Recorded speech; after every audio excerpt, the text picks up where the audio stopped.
Sabi dito sa kanyang Facebook post nitong Miyerkules noong November 5, biniran ni Barzaga ang umano'y hindi tugmang sitwasyon. Simpleng handaan lang ang LGU sa Pasko tapos si Marcos may Blackpink sa Malacanang. Ano to?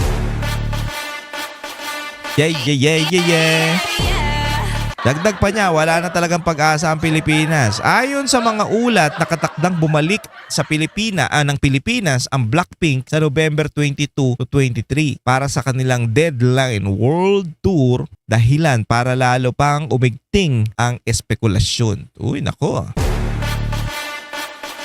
Yeah. Habang nananawagan si Pangulong Marcos Jr. ng simpleng pagdiriwang, marami ang nagtatanong kung magiging simple rin ba ang Christmas party ng Malacanang kung may Blackpink sa lineup? Yeah.